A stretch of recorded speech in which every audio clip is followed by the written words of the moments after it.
Hey guys, so this is day 40 of the daily RC practice series. Here we go.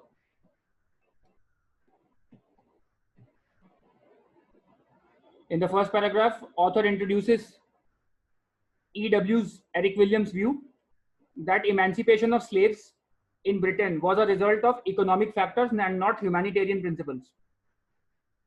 However, author also tells us that there are two studies which challenge this view. In the second paragraph, author introduces one of these studies, SD, Seymour Drescher's study. And this guy believed that emancipation of slaves was a result of both the factors, economic and moral. However, moral factors were the main factors, were the primary drivers behind emancipation. So in a sense, he rejects or partially at least refutes E.W.'s view. However, author is concerned about this view and he says, SD's view does not explain the popular support that this idea had gained. In the third paragraph, author introduces the second study, David Eltis and DE. This guy has blamed economic, in fact, has credited economic factors with emancipation of slaves. Gives us a description. There was shift in industry trends. Want creation had become important. Wage levels were rising. So all these economic factors were behind emancipation of slaves. In the last paragraph, his viewpoint, DE's viewpoint, is explained further. So he says demand for slave-grown products had increased, which led to need for higher productivity and voluntary labor, which ultimately made emancipation of slaves inevitable. So David Eltis believes that E.W. was partially correct, that economic factors were the main factors. However, he believes that this guy E.W. was only partly correct, because he did not give enough insight into the actual specific reasons. Okay, so with this basic understanding, let's look at the questions now. Okay, question number 1, main idea of the passage. Option A, although they disagree about the degree to which economic motives influenced Britain's abolition of slavery, Drescher and Eltis both concede that moral persuasion was a significant factor. Wrong. Only Drescher believes that moral persuasion was an important factor. Eltis believes that economic factors were the main factors. Option B, although both Drescher and Eltis have questioned Williams' analysis, that's correct, there is support for some part of Williams' conclusion, that's also correct. It was partly accurate, written here. Option B seems to be the correct answer. Option C, because he has taken into account the populist characteristics of British abolitionism, correct. Drescher's explanation is more persuasive than Eltis. Wrong. In fact, author finds Eltis more persuasive than Drescher. So this is quite the opposite. Option D, neither Eltis nor Drescher has succeeded in explaining why blah blah blah. Wrong. Eltis has succeeded according to the author, as discussed, for option C. So option B is the correct answer. Number 2, Williams' view of the primary reason for Britain's abolition of the slave trade. Okay, Williams' view is given here in the first paragraph, and he thought that there were 3 factors: depleted soil, indebtedness, and inefficiency of coerced labor, which ultimately led to these 3 factors had become a hurdle or impediment to British economic progress.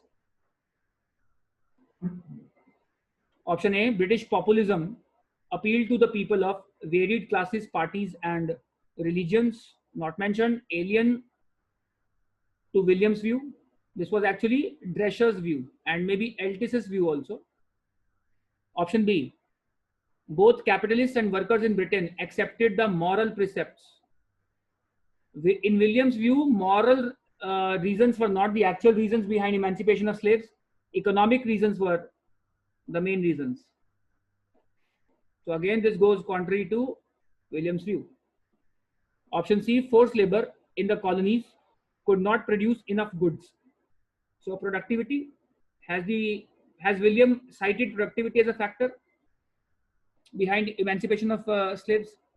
Maybe here, inefficiency of coerced labor, yes. However, he has not cited it as a primary reason. It is one of the three reasons.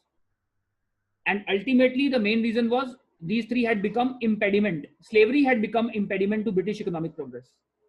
The operation of colonies based on forced labor was no longer economically advantageous. Best paraphrase of this idea, becoming impediment to British economic progress. So guys, option C was close, but it is wrong just because we do not know whether productivity was one of the reasons. Low productivity was the primary reason. It was one of the reasons, yes, not necessarily the primary reason. Number 3, low wages and draconian vagrancy laws in Britain were intended to do what? Direct answer, low wages and draconian vagrancy laws were there to ensure the industriousness of British workers, means their hard work. They should keep working hard, which means the purposes were exploitative. Correct answer, option C, to ensure a cheap and productive workforce. Industriousness echoes with this idea of productivity. Please note the other three answer choices are moral or humanitarian, while the purpose of these laws was exploitative, as we read. Quite the opposite. Number 4, author's view of Drescher's presentation of British traditions concerning liberty. So author talks about Drescher's idealization of British traditions of liberty. So the keyword becomes idealization. According to the author, therefore, Drescher had idealized this tradition. To idealize something is to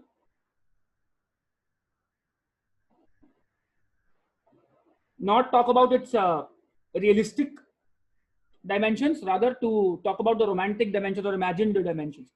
So idealization is closest in nature to this option, right away, somewhat unrealistic. Author thinks that this was somewhat unrealistic. Number 5, information in the passage suggests that Eltis and Drescher agree with what? Okay, both of them should agree. Do both of them agree that people of all the classes in Britain supported abolition of slavery? Yes. Drescher agrees with this. He says that there was popular support cutting across lines of class, party, and religion. Correct. And David Eltis has also tried to answer why this popular support was there. So therefore, he also agrees that there was popular support. After all classes wanted abolition of slavery. B, the primary reasons behind abolition of slavery were economic. Well, Eltis would agree, Drescher would not. According to Drescher, the moral reasons were the main reasons. Option C, the moral vision was vital part. Again, here Drescher would agree, Eltis would not. British traditions of liberty have been idealized. This is author's view, neither Eltis's nor Drescher's. So option A is the correct answer. Number 6, according to the passage, Eltis argues against which of the following? Okay. Option A, popular support for anti-slavery measures existed in Britain in the early 19th century. Here he says there already was popular support. In fact, leaders had also started supporting it by in the early 1800s, which is the early 19th century. Okay.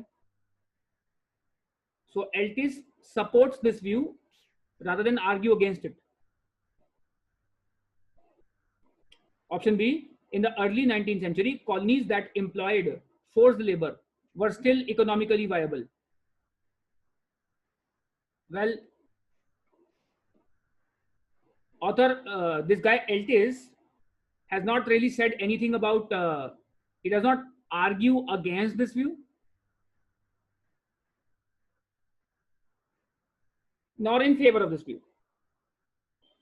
Option C, British views concerning personal liberty motivated 19th century British opposition to slavery. Eltis would not agree with this. He has argued against it, where it is written in this sentence that Eltis has avoided, eschews to avoid, or to refute. Eltis has refuted or avoided Drescher's idealization of British traditions of liberty. So according to Eltis, liberty, the principles of liberty were not behind this decision. He would not agree with this statement that British views concerning personal liberty motivated the British opposition to slavery. No. So option C should be the correct answer. A critical reasoning question, a very, very nice question, this one. So hope you got all of them right, guys. This is your VM signing off. Cheers to learning.